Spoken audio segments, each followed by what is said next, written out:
పోయి ఊబిలాగా తయారవుతుంది. ఆ తర్వాత అందరు లోపలికి పోతారు. సార్ దేశమంతా సార్ కొత్త సంఘర్షణలపై అదే సార్ ఇట్లాంటివి చేస్తుంది. మతాలు లేకపోతే ముఠాలు అది అవినీతి వ్యవహారాలు వాటిలోకి పోదు. ఈరోజు ఇప్పుడు బహుశా కాసేపట్లో ఎన్నికల సంఘం ఒక మీడియా కాన్ఫరెన్స్ నిర్వహిస్తుంది. 10 రాష్ట్రాల్లో ఈ స్పెషల్ ఇంటెన్సివ్ రివిజన్, ఈ ప్రత్యేక పరిశీలన అన్నదాన్ని చేపడుతుంది 10 రాష్ట్రాల్లో. దేశంలో చాలా రాష్ట్రాలు ఉన్నాయి వర్మ. ఈ 10 రాష్ట్రాల్లో అంటే ఎన్నికలు త్వరలో జరిగే 6 రాష్ట్రాలు, తమిళనాడు ఉంటుంది, పశ్చిమ బెంగాల్ ఉంటుంది, కేరళ ఉంటుంది, అస్సాం ఉంటుంది. అంటే సగం రాష్ట్రాలు ఎన్నికలు జరిగే రాష్ట్రాలనే ఎంచుకుంటుంది. ఎన్నికలు జరగని వాటిలో పూర్తి చేసి తర్వాత చూడొచ్చు కదా. అంటే బీహార్లో 69 లక్షల ఓట్ల తొలగింపుకు సంబంధించిన వివాదం పరిష్కారమే కాలేదు. బీహార్ ఎన్నికలు హోరాహోరీగా అక్కడ జరుగుతున్నాయి. ఈ సమయంలోనే దీన్ని ఎంపిక చేసి దీనికి మార్గదర్శకాలు ఇంకా విడుదల చేయలేదు. మేము విడుదల చేస్తూ ఉన్నారు. బీహార్కు విడుదల చేసినవే పెద్ద ప్రకంపనలు సృష్టించాయి. ఇప్పుడు స్టాలిన్ తమిళనాడు ముఖ్యమంత్రి, నేను దీన్ని సవాల్ చేసి ఛాలెంజ్ చేస్తాను, ఎన్నికలు జరుగుతున్న సమయంలో ఇదేంటి, ఎన్నికలు అయిన తర్వాత మీరు చేసుకోవచ్చు కదా అని ఆయన అంటున్నారు.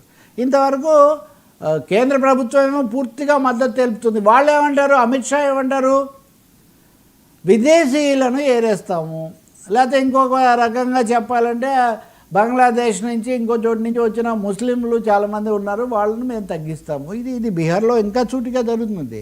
బీహార్లో అయితే కనుక ఈయన గిరిరాజ్ సింగ్ అని కేంద్ర మంత్రి ఉన్నాడు. వీళ్ళందరికీ అసలు ఏం విశ్వాసం లేదు ఈ ముస్లింలకు. మేము మా మోడీ ప్రభుత్వం వాళ్ళ కోసం ఎంతో చేసింది, అయినా వాళ్ళు ఓట్లు మాకేయకుండా అటేస్తున్నారు, మాకు ఈ నమక్ హరాంల ఓట్లు అస్సలు అక్కర్లేదు అని ఆయన ఒక ప్రసంగం చేశాడు. ఇది బాగా విస్తృతంగా ప్రచారం అయింది. సహజంగానే ఆర్జేడీకి ఎంవై అని ముస్లిం యాదవ్ ఓట్స్ వస్తాయని ఎంవై అనే ఫామ్లా కదా. సో వాళ్ళు దాన్ని తీవ్రంగా విమర్శించడం మొదలుపెట్టారు. చూసారా, రాజ్యాంగం ప్రకారం అన్ని మతాలు సమానమైతే కేంద్ర మంత్రిగా ఉండి ఇలా మాట్లాడుతున్నారని.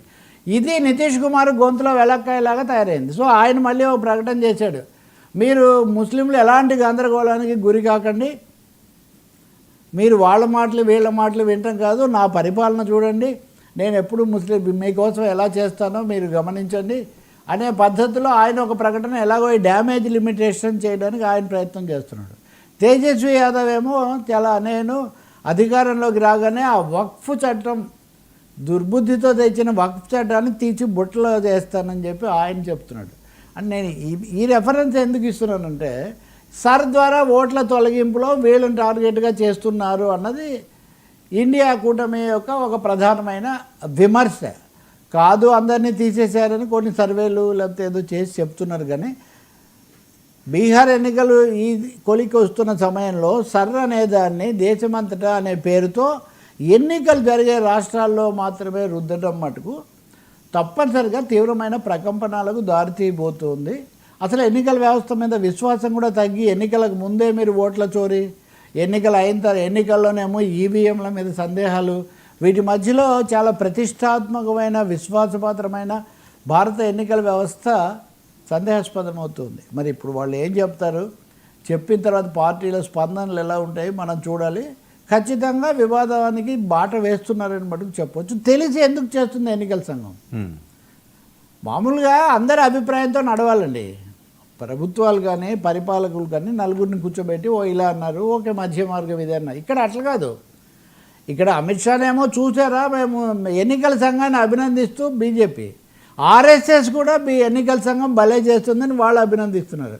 సో సర్ మీద దేశం రెండుగా చీలిపోయింది. ఇక్కడ బీహార్ తీర్పు రాకముందే ఈ ప్రకటన కూడా చేస్తున్నారు. ఎందుకంటే బీహార్ తీర్పు కొంచెం అటో ఇటో వస్తే ఆ తర్వాత మోరల్ స్ట్రెంత్ తగ్గుతుంది కాబట్టి ఇప్పుడే ప్రకటించేస్తున్నారు. పెద్ద ఆందోళనకరమైన అంశం. సార్ ఢిల్లీలో రేవంత్ టీ పాలిటిక్స్పై ఫైట్.